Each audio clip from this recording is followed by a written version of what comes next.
on CBS this morning. Guess what? Oprah's here in Studio 57. Why? She's going to reveal her new book club selection. She's in the middle of her 2020 Vision Your Life in Focus tour, promoting wellness all around the country. Her special guests so far have included Amy Schumer, Lady Gaga. There's more to come with Dwayne Johnson. Tina Fey was there, First Lady Michelle Obama, and actress Tracy Ellis Ross also coming up. So during her recent tour stop in North Carolina last weekend, comedian Amy Schumer was on stage with Oprah to talk about being a new mom. And I heard that one of your takeaways from all of this was that women are just warriors. We are warriors. All of us. I mean, for real. That is what I learned. I didn't just learn how strong I was. I really learned as a whole how strong women are. And, you know, men are great too. And like, that's awesome. And you guys can like throw a touchdown. But like, can you make a baby? Oprah joins us at the table. Listen, I was thinking about you for the Delta story about the CEO. Yes, I know. 2 months is extraordinary. Yes. I started out giving a week's pay. I remember that. Because when I had my very first job in television, my first boss, Harold Crump, called us up and gave us a week's pay for Christmas. And so I did that every year after I had my own employees. 25 2 years. months is a lot. It is a lot. We have a lot to talk to you about, Oprah. We're going to start with, because you've been making news lately about the documentary involving... I try not to make news, I but know. okay. I know. Oprah told me last night we had dinner, and she said, if I didn't have this book club, I would have called in sick today. I would have called in sick. But I do think it's important for people to hear from you personally, for you to address it. I know that you've released a statement, because you decided to take your name off the documentary involving Russell Simmons and his alleged abuse of women. And I think people question, why would Oprah, of all people, do that? Well, first of all, I just want to say that I have lived Me Too since I was 9 years old and was raped at 9, sexually assaulted from 9 to 14, and then raped again at 14. And nothing is harder than standing up for yourself when you're 14 and not being believed. And I was not believed by my own family. So I stand in support of these women. I believe them. It was a hard decision because I knew that Russell Simmons had started publicly pressuring me and that me pulling out of the documentary was going to look like I was being pressured. So what do you say publicly and privately pressured. Yes. Yeah. Yes. And so what do I say to that is, for me, and Gail knows this, in all experiences of my life, and particularly when I'm in a crisis, the only question for me is what is the right thing to do? For you. For me. Yeah. And so before the public pressure had started, before Russell had gone with his Instagram, I had gone to the filmmakers and I had said to them, Houston, I think we have a problem here, because new information had come forward the very first time this was announced. And I said, I think we need to pull out of Sundance. And if we can't pull out of Sundance, I'm going to have to take my name off. I don't want to have to take my name off because it's going to be a big hullabaloo. But you said pull out of Sundance so we can get it right. Yeah, pull out of Sundance because I don't care about awards. I don't care. I just care about getting it right. And I think there's some inconsistencies in the stories that we need to look at. Russell Simmons has, first of all, he's denied all of the allegations vigorously. Yeah. You again have said that you unequivocally support these women. Yes. Why are you making it a point to say that, even though you're withdrawing from the... Because I believe that the women's voices deserve to be heard. And as an executive producer, I also was in a position where I thought some things were not right. I wanted the context of the story to be broadened. I wanted more women brought into the story. And I will say this, that I thought Michelle Miller's story last week with three of the women, one of the women had just been added, Alexia Norton Strong, I think is her name.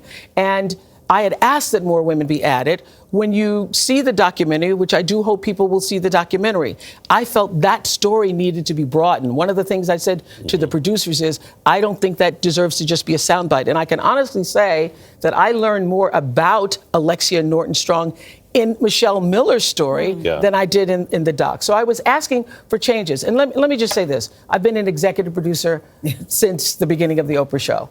And there were many times when, you know, people are saying, what's the timeline? until the thing is on the screen, you have the right to change your mind and make changes. And I remember many times on the show, particularly there was a Columbine story we were going to run for the 10th anniversary. And the night before, I pulled it because something about it didn't feel right. And I thought, we are going to cause more school shootings if we put this on the air. So I've always been in the position as an executive producer, if I say I want changes, usually those are done. So what this has taught me is don't put your name on anything that you do not have creative control over. But some people have perceived this as a victory for Russell. Yeah. And Russell. This is not a victory for Russell, and I unequivocally say that I did not pull out because of Russell. This is not a victory lap for him. I cannot be silenced by a Russell Simmons after all I've been through. And also, you know, I spent 3 years on trial trying to protect the girls at my school who had accused a dorm parent of sexual assault. 3 years on trial, and nobody believed them. But Oprah, it struck me as odd that some would accuse you of not standing up for women and black women in particular. I know. It's ridiculous. To me, that is ridiculous. And also ridiculous to think that I could be intimidated by Russell Simmons. Yeah. Or anyone. Or anyone. I don't think anyone, not at this point. I'm about to turn 66. Okay. That's the one thing you get when you turn 66. Hard to, you know, and people who were saying that I was silenced or came out because I was silent. I thought, I'm not silenced. I'm sitting on CBS this morning, which is exactly the opposite of being silenced. Yes. So I stand with the women. I support the women. And, you know, I do hope people will see the film, even make their own decisions about it. Make your own decisions. Good morning, my faithful loyal YouTube subscribers. Today is Wednesday. It is January the 22nd. The year is 2020. So Oprah will not be intimidated, she claims, by Russell Simmons. Oprah was part of I guess, someone made a documentary about Russell Simmons and some women accusing him of sexual abuse. And Oprah became a part of it as an executive producer.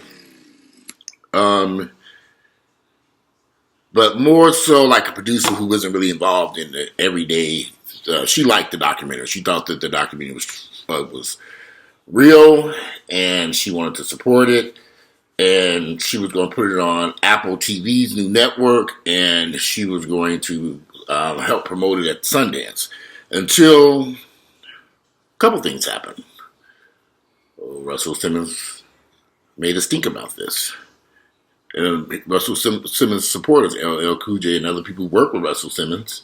Russell Simmons is a well-known black producer in the hip-hop community. So Russell Simmons felt as if this was all a bunch of lies, and his supporters felt that it was a bunch of lies also. And I guess Oprah began doing her research on a few things, and she was uncomfortable with a few things about this particular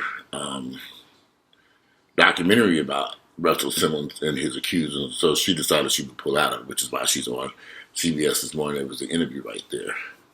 I just have a couple of questions, because I'm just curious, because I've never seen, years and years ago when Oprah Winfrey had the Oprah Winfrey Show, her talk show, I never saw her, or even on her own network, I've never seen Oprah present African American men in a very positive light. I just never seen it. Now maybe I'm missing something. I know she supported President Barack Obama. She was one of the people who helped get President Barack Obama into the White House. But I just never seen Oprah on her television show or OWN, or even her the stuff that she has on OWN with Tyler Perry. I've just never seen them present black men in a very positive light. It's almost like Oprah has a problem with black men. I mean, and just in my opinion, I really don't follow all the Oprah stuff. Oprah lost me decades ago when she started talking about what you put into the universe, you get back. And we got kids starving in Africa. What did they do? What did they put out in the universe to be starving over in Africa? Oprah kind of lost me with a lot of stuff that she started following people, and I just said, okay, this is just fake. And Oprah, a huge issue I have with Oprah. When Oprah got into her limousine, drove through Chicago, got into her private plane, flew all the way to South Africa and opened up a school there, which is fine. She didn't pass any poverty and despair in Chicago, and she couldn't help. I had no interest in trying to help those poverty-stricken people in the Chicago area with education. She felt that the public school system was the public school system was at the time she said it was adequate enough that she felt that they didn't need her help. I thought that was very weird because I'm from Gary, Indiana, and I used to go to Chicago every year.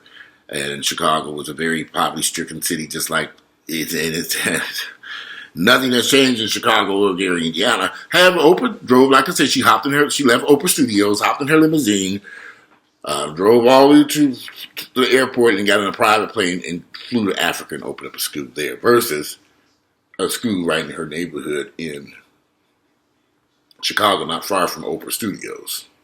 I kind of had a problem with that. That's just me. I'm just very concerned about that. Her money, she can do the hell herself she wants to. But I just found it kind of hard to believe that she felt that the schools in Chicago were adequate, that they were sufficient enough that they didn't need her help. And that these kids were, at the time, I should have looked at what she said about that at the time, why she chose to go to South Africa. Like she said during this report, she had an incident in Africa, which they went to court for 3 years. With these girls, these women, these young women. She opened up a girls' school in Africa at that. She wasn't trying to help any of the boys over there. But she, let's just say this. We know Oprah Winfrey's a lesbian, and she's never going to tell the truth. We know that she's gay, and she has a problem with men.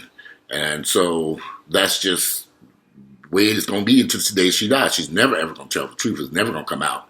Unless it's, but this is why we go back to Russell Simmons. You see, everybody knows Oprah dirt. People, rich folks know rich folks. And Oprah backed out of this all of a sudden. Because Russell Simmons said, okay, you pussy-loving lesbian, I got something for your ass. You want to play games with me? Because see, Russell Simmons and Oprah Winfrey, Ice Boom Boom, they know each other very well. If you go look, there are a lot of Oprah Winfrey and he's been on her show before. They've hung around together. They know each other. They know each other quite well. And I think Russell Simmons said, I'm not going to play this game with you, Miss Oprah, Miss Winfrey. We're going to do this another way. You want to attack me? I'm going to come after you. Which is why Oprah Winfrey backed out of this. Oh, I get that change of heart. I won't be intimidated. But something took place in the background where Oprah decided, I'm going to leave this one alone. Now, keep in mind, Oprah, there are some, if Oprah was really interested in doing shows about sexual abuse in Hollywood and wealth and fame and all this other stuff, these wealthy actors and producers doing stuff, she never talked about Harvey Weinstein, the person that she knew very well. She didn't go after him or any of these other white people who've been accused of these crimes in recent years. But she chose Russell Simmons. Well, she decided to get on board with this particular documentary about Russell Simmons, which was kind of odd to me. But, hey, like I said, Russell Simmons and Oprah Winfrey, they know each other very well. And Russell knows Oprah's dirt. She got some dirt. Y'all might think Oprah is just this sweet, loving, innocent person, but Oprah Winfrey ain't no different than anybody else. She didn't get to that billionaire status just by, I remember years ago, there was a producer who left the Oprah show in Chicago at that time, and she was talking about how, this was like in the early 90s, how difficult it was to work with Oprah and why she left that show before Oprah silenced her. This was like in the early 90s, something like that. And y'all, Oprah tries to present this image that she's just sweet, and she's just nice, and y'all better believe Oprah is something else. So don't believe the bullshit about Ms. Oprah Winfrey being this sweet, tender billionaire. It don't work that way. She didn't get to where she is by being the nicest person on planet Earth. The Oprah Winfrey got a side to her that we ain't seen. And Oprah Winfrey has worked very hard to manufacture this image. I would say kind of like a Martha Stewart type thing, where she's just, her whole own network, the magazines, everything. It's the manufactured image. It's not the real Oprah. You know, it's what made her a billionaire, presenting this image. She's very articulate. She looked very, you know, in this interview she just had, she looked very articulate. She's sitting there looking, you know, she can get her point across, make it seem as though I'm not intimidated. No one but Russell Simmons is not intimidated. But something took place in the background. Y'all better believe that. And Oprah decided she would back up out of that. And as she back up sitting over there with her girlfriend Gail, and they both over there trying to double team him, trying to cover up their bullshit. Never cared for Oprah because I knew what type of person she is. Once I started watching more, I watched her stuff. I said, there's something not right about this. I watched Oprah's show growing up, and obviously she never, ever had anything positive to say about black men on this show, ever. I could be wrong. It's been decades ago since that show was on TV. And we talking about going back late 80s and 90s. You know, Oprah's on at 4 o'clock. In Atlanta, they showed it at 4 o'clock here, right before Channel 2 News. So we always received that show. I go to the gym, come home, and fall asleep watching the Oprah show before the news came on. Literally every day. I'd be down asleep. When Oprah came on, I'd wake up and see that mess on TV. I'd go back to sleep. I'm not a fan of Oprah. I just know what she's about. And Russell Simmons also know what Oprah about. He called her to the mat and said, you know what? You want to play this game, Miss Winfrey? Let's go. And Oprah said, nah, I don't want to play this game with you, Russell. And she backed away. Now, Oprah don't own the own network 100%. She has investors in that network.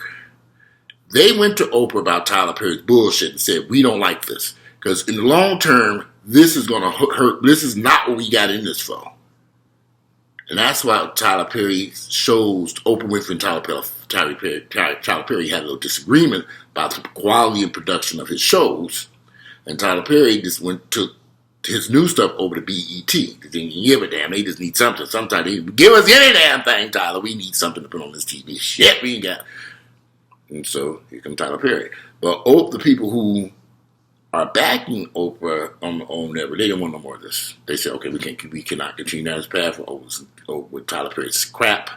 This is hurting the own network's image. We'll never be able to correct this or fix this problem. Oprah went to Tyler Perry, tried to get him to change this shit. Tyler Perry said, I'm not changing nothing. I like the way and they had a little spat. So don't believe the nonsense of Tyler Perry and Oprah Winfrey over there smiling ace coon booms. Tyler Perry knew he needed Oprah when he was doing them plays. Remember Tyler Perry gave Oprah that Bentley or something? I think he gave her a Bentley convertible or something like that. See, Tyler Perry is a very manipulative person. He's always been a very manipulative. He knows what he needs to do to survive. And he needed Oprah on his team to take him to the next level. So pay attention to all this stuff, y'all. So that's how this world operates. People, sometimes you got to get in bed with people that you may not really want to get in bed with. But Oprah really didn't want to be getting in bed with Tyler Perry. When her network started to fall apart, they teamed together to do those TV shows. And the other investors at the time, they were like, okay, well, this should be interesting. And they saw that mess Tyler Perry was putting out. They said, okay, we can't continue down this path. This shit got to go. So over the next few years, as Tyler Perry, because that one show, The Haves and Have Not, been owned now for 7 years. And if I'm correct, it's one of the highest rated shows. I'm not on that network. And Oprah's investors and other people who are involved in that show, they don't want that show on there no more. So eventually that show is probably going to leave OWN and go to BET as Oprah begins to work with producing better shows. Tyler Perry was given an opportunity to help to make better produce better television quality TV shows. He opted not to. He took his shit to BET. And he also is doing stuff for BET, and he's doing stuff for another network too. You know, Tyler Perry's going to continue to produce his nonsense, that crap, any damn which way. It's terrible, but people watch it. I don't. But a lot of people watch that mess. So, anyway, I just thought that was a rather interesting news report with Oprah Winfrey trying to save face. She probably should have just left Russell Simmons alone. We already got Bill Cosby sitting behind bars. How many other black men you want locked up for this bullshit? Whether he did it or not, this shit happened decades ago. I'm beginning to get to the point where all these people coming out of the woodwork when shit happened 20, 30, or 40 years ago, why didn't you say something then? I'm not buying this bullshit about people. I couldn't say, no, you could have said something. Bill Cosby's in jail for shit that happened decades ago. And then women had plenty of it. And the one woman, the accuser she continued to be around but Bill Cosby for years, and he even paid for her education. But he's sitting behind bars because of her. So, I don't know. I just find it kind of strange. But anyway, being black in America and black men in America, it is very difficult. And when you got people like Oprah Winfrey who, she had an opportunity to do so many great things. I always felt that Oprah Winfrey had an opportunity to do some really great stuff for the black community with her show, with her talk show. She didn't. And I also felt the same way about Tyler Perry, and he's not. So, but y'all love him. Y'all support him. They filthy rich off black folks. Just speaking the truth. But again, these are just my thoughts and opinions. It's just little me on YouTube. Today it is January the 22nd, the year is 2020. I just wanted to give y'all an opinion about this. Thoughts. I'm ready to get out of here and go enjoy the rest of my day. It's again still freezing cold here in Atlanta. Last night, I was in bed sleeping. It got real cold. I said, man, it's cold in the damn house. And I came downstairs and my thermostat was not working. And I had to play with that thing to try to find out one of the circuit breakers. I had a girl over cleaning the house, and I think she must have triggered a circuit breaker when she was vacuuming or something. And the furnace was turned off, so I had to go down there. It was like 2, 3 in the morning. I'm down there trying to flip breaker switches, trying to get this damn furnace back on. I found the right one. It got colder than a motherfucker in this place fast. I was like, shit, it's cold in here. I'm not really a heat person. I knew it was cold enough. I needed some heat in this damn place. So this morning I woke up. So about an hour later, the place was back warm and heat back up. I just thought that was kind of scary. Because at one point I was like, man, I may not be able to stay in this cold place tonight. I didn't have electric blanket or nothing. But anyway, I fixed that problem at 2 o'clock in the morning. It made me oversleep this morning. But anyway, I'm about to get dressed and get out of here. Like I say, today is Wednesday, January 22nd. The year is 2020. I'd love to hear y'all thoughts and opinions about Miss Oprah Winfrey. Why did she back away from the Russell Simmons doing this? Why did she pull her name off the Russell Simmons documentary? Is it true that she found some other evidence, or did Russell Simmons threaten her motherfucking ass? I can hear y'all thoughts and opinions. I'm out of here. Enjoy your day.